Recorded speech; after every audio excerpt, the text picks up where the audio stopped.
His name was Jake. A tall, tan-skinned 29-year-old vegetable vendor who had just moved to a small suburban neighborhood in the outskirts of Des Moines, Iowa. With his easy smile and lean frame, Jake quickly became a favorite among the housewives of Willow Lane. But the one who seemed to buy the most vegetables from him wasn't a regular housewife. It was a wealthy widow named Mrs. Roma Henderson. Mrs. Henderson had lost her husband, a successful textile factory owner, just a year earlier. Since then, she had kept a low profile, rarely seen outside. But even in mourning, she carried herself with elegance, silk robes, manicured lashes, and a curvaceous figure that made Jake nervous every time he rang her bell. That morning was no different. Jake stood outside her cream-colored mansion, holding a basket of fresh greens. "Good morning, Mrs. Henderson," he called out, trying to steady his heartbeat. "Fresh veggies, just like always." Moments later, the door opened.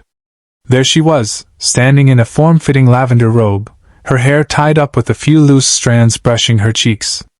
Her lips were red, her eyes twinkling. "Jake," she purred, tossing her hair casually. "You're late today." "I've been starving."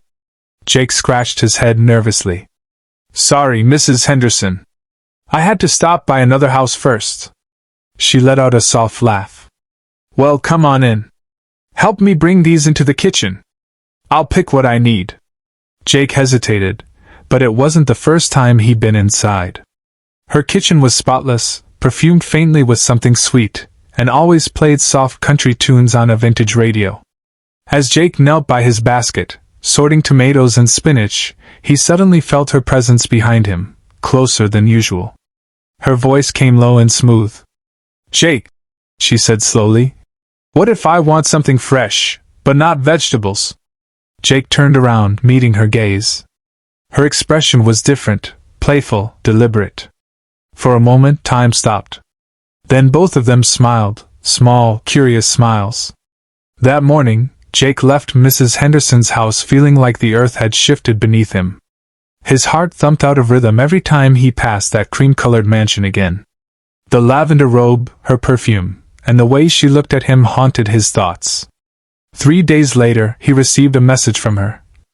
"Come straight into the kitchen, I'm in the shower. Leave the veggies on the counter." He stared at the screen, then slowly walked toward her house. The gate was already open. The front door stood ajar. It felt like an invitation. Inside, the house was quiet, except for the distant sound of running water. Jake moved to the kitchen and began placing produce on the table. But then, footsteps. He turned. There stood Mrs. Henderson, wrapped in nothing but a small towel, her hair still dripping, her skin glowing from the steam. "Jake," she whispered, leaning against the wall. "You're early today." He froze. Everything in him screamed to back away. But his feet wouldn't move. "I rushed so I wouldn't be late," he stammered. She moved closer. "When you rush, you can't enjoy things." "Enjoy what?" She smiled and gently brushed his cheek with her fingers. "Something fresh, and easy." That morning, behind the veil of suburban decency, in a kitchen full of greens and soft music, the first sin was committed. And from that day on, vegetables were no longer the only thing Jake delivered to the Henderson house. From that morning on, Jake and Mrs. Henderson shared something unspoken, something forbidden that simmered beneath every glance, every brief touch, every whispered exchange over zucchini and onions. It was as if the quiet walls of her grand suburban home were now witnesses to a slow-burning secret. No one knew, and they intended to keep it that way. Their meetings were always brief but electric. Jake would arrive with his basket of produce, and behind the rhythmic sound of pans clinking and vegetables being washed, they would steal moments filled with soft laughter, lingering fingers, and whispers that meant more than words could ever say. But today was different. When Jake arrived that morning, Mrs. Henderson wasn't waiting at the door in her usual robe. Instead, the front door was wide open, as if expecting him.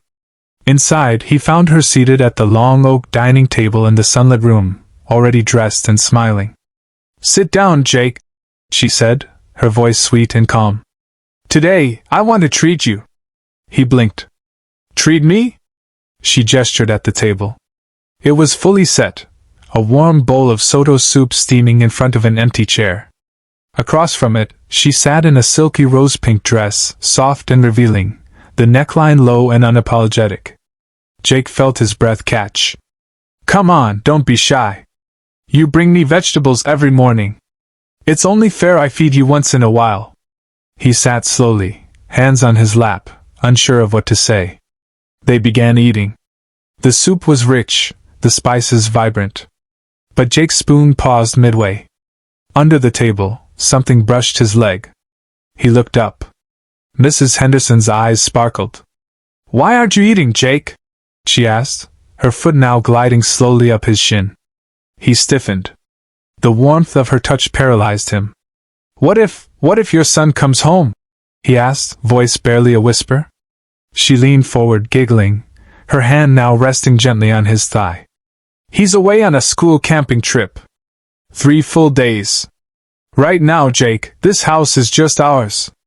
Those words echoed in his mind. And though their upper bodies remained still, calmly dining like polite neighbors, beneath the table was a dance of desire, curious hands, bold feet, and unspoken longing. Then she stood, her robe swaying gently as she looked down at him with a sly smile. Come upstairs, she said. I have something for you. Something not from the garden, but from my bed. Jake swallowed hard. He knew what came next would change everything. Yet still, he followed her. That day, for the first time, she opened the door to her late husband's bedroom. It had been locked since his death. But now, the sheets were fresh, the light dim, and the door closed behind them. And in that room, filled with lingering memories and silent ghosts, their passion crossed all lines. But outside, from a barely visible gap near the window frame, someone watched. A camera clicked silently. And a new story began to unfold, one they didn't see coming. The next morning, Jake was loading fresh carrots and eggplants onto his motorcycle cart when his phone buzzed. It was a message from an unknown number. He opened it casually, but the moment he saw the image, his blood ran cold. It was a photo, clear, damning. Him and Mrs. Henderson. In bed. Together. The angle was precise. The window frame visible in the corner confirmed it was taken from outside. Mrs. Henderson's robe was bunched up around her waist. Jake's face was unmistakable. No room for denial. Then came the message. Don't want this in your church group? Or on Facebook? $5,000. Tomorrow morning. No police. No games. Or it goes viral. Drop it off under the oak tree by the community center. Jake stood frozen, the phone trembling in his grip. His stomach churned. He rushed to Mrs. Henderson's house. She opened the door, her face lighting up, until she saw his expression. What happened? She asked, worried. He showed her the message. Her hand flew to her mouth. Oh my God! Jake. This was from our bedroom. How? The curtains were closed. Jake looked around nervously. There's a small side window. A gap maybe. Her eyes widened. Wait. Ronnie. Who's Ronnie? My old maid. I fired her months ago for stealing jewelry. She always snooped around. I bet she never really left. They both fell into silence. Jake finally spoke. Do we pay him, or go to the police? Mrs. Henderson shook her head firmly. No police. If that photo leaks, it's over. My family name, my business, even my son. Jake clenched his jaw. Then I'll pay. I'll sell my bike, borrow what I have to. You don't deserve this. Tears welled in her eyes. Jake, she whispered, taking his hand. I've been alone since my husband died. No one's ever stood by me like this.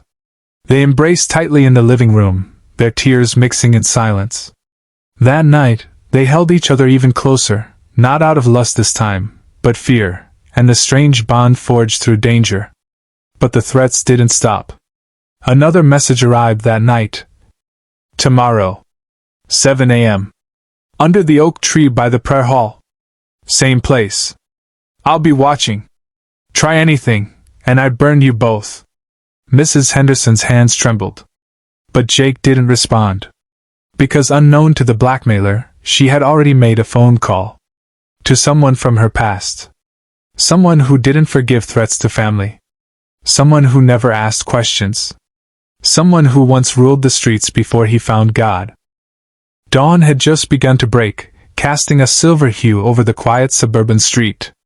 The air was cold, and Jake stood beneath the tall oak tree beside the community prayer hall, a black plastic bag in his hand. Inside was the full $5,000, every cent he could pull together. He had sold his motorbike, borrowed cash from a friend in another state, and even emptied the small savings envelope tucked away for emergencies. He crouched, placing the bag gently on the ground as instructed. Then he waited. Every shadow looked suspicious. Every breeze sounded like footsteps. His heart beat in his ears. Suddenly, movement. From behind the hedges, a figure stepped out. Slender. Clad in a black hoodie, sunglasses, and a surgical mask. The blackmailer. The figure knelt beside the bag, checking the contents quickly. But before they could get up, a voice boomed from the shadows. "Put the money down, or you don't walk away today." From behind the prayer hall emerged a tall, broad-shouldered man. His face bore scars, old and deep. His eyes were sharp. In his hand, a metal rod glinted in the morning light. It was David Henderson, Mrs. Henderson's late husband's older stepbrother. Once a feared enforcer on the streets of Chicago, now a man of faith. But when family honor was on the line, his old instincts returned. The masked figure panicked, turned to run, but David moved fast. He kicked the blackmailer to the ground with one swift blow. The sunglasses flew off. The mask dropped. Jake's eyes widened in horror. "Ronnie," he whispered. It was her. The former maid. Fired months ago for stealing. Now back for revenge. Mrs. Henderson appeared seconds later, running toward them in a coat over her nightgown. Her voice cracked in disbelief. "Ronnie, why would you do this to me?" Ronnie, blood trickling from her lip, laughed bitterly. "Because women like you get everything. A mansion. A rich husband. And then even after he's gone, you get boys like this?" She spat in Jake's direction. "You needed a lesson." David lifted his rod again, fury burning in his eyes. But Mrs. Henderson stepped in front of him. "No," she said calmly. "Let the police handle her. We don't need more scandal." Jake helped her walk back to the car, his arm protectively around her shoulders. Later that morning, Ronnie was arrested quietly without media attention. Mrs. Henderson made sure the police sealed the file, quietly citing extortion and trespassing. It was over. Or so they thought. Because when Jake and Mrs. Henderson returned home, something else waited. Something even more unexpected. A new chapter neither of them were prepared for. The house was quiet when they returned. But something about the silence felt heavier than usual. Mrs. Henderson collapsed onto the couch, her face pale and exhausted from the morning's ordeal. Jake rushed to the kitchen to get her some water. As he handed her the glass, she suddenly gripped his wrist tightly. "Jake! I feel dizzy." Her voice was faint. Her eyes fluttered. "Mrs. Henderson? Hey, Roma!" he shouted, kneeling beside her. Within seconds, her body went limp. "Roma! Stay with me, please!" Jake cried, his arms trembling as he lifted her and rushed outside, waving down a neighbor who helped him drive her to the nearest emergency clinic. The ER lights were blinding. The minutes felt endless. Jake sat hunched in a waiting room chair, sweat clinging to his skin. He whispered silent prayers, repeating her name over and over. After nearly an hour, a doctor stepped out. "Mr. Jake?" Jake jumped up. Yes, I'm here." "Is she okay?" The doctor exhaled. "She's stable. But we've found something unexpected." Jake braced himself. "She's pregnant." Everything went silent. Jake blinked. "Pregnant?" "Yes." The doctor nodded. "She's around 6 weeks. But there's more. Her condition is delicate. There's pressure on her lower spine causing temporary paralysis. Given her age and the location of the nerve stress, she won't be able to walk for now. Jake sank into a chair. She's paralyzed? Temporarily. With care, she may recover. But she'll need full-time emotional and physical support. No stress. No loneliness. Jake stared at the floor. This wasn't how any of this was supposed to go. He thought of the quiet mornings. The jokes over vegetables. The secrets. The sins. The blackmail. The danger. And now, this. A life was growing. A woman he cared for, broken and bedridden. But his decision came easily. He would not walk away. Not after everything. 3 days later, Mrs. Henderson returned home in a wheelchair, and 4 drips still attached to her arm. Jake stayed by her side, feeding her, washing her hair, reading to her at night. One evening, as the sun set behind the backyard fence, she looked at him with tired but grateful eyes. "Jake," she whispered, her voice barely audible. "Even if my body fails, my heart still beats for one person." Jake's eyes glistened. "I'm not going anywhere. I'll be here, until our baby's born. And even after." She smiled through tears. 2 months later, in a small, private ceremony, they married. Only a few guests were invited: David, a kind local pastor, and one neighbor who had helped drive her to the clinic that night. There were no flowers. No music. Just vows. And a promise spoken in silence, that whatever came next, they would face it together. Spring arrived slowly in Des Moines. The trees bloomed with soft pinks and whites, and a breeze carried the scent of fresh earth. Inside the Henderson home, the atmosphere was quiet, gentle, like a waiting heart. Roma spent her days in bed or by the window in her wheelchair, her belly now beginning to show. Jake handled everything: shopping, cooking, cleaning, and taking care of her with the kind of tenderness that made even the nosy neighbors soften their glances. He no longer sold vegetables. His cart was gone, replaced by early morning walks beside Roma's chair in the backyard, helping her feel the sun again. One morning, as he adjusted her blanket under the cherry tree, she looked up and asked softly, "Jake, do you ever regret this? Giving up everything for me?" Jake knelt beside her. "I didn't give up anything," he said. "I gained something most people never get, a reason to stay." Her lips trembled as she smiled, and he kissed her forehead. But not all days were peaceful. There were nights when the pain returned, when she couldn't sleep from the numbness in her legs or the pressure in her lower back. Jake would stay up with her, rubbing her feet, whispering stories, holding her until the tremors passed.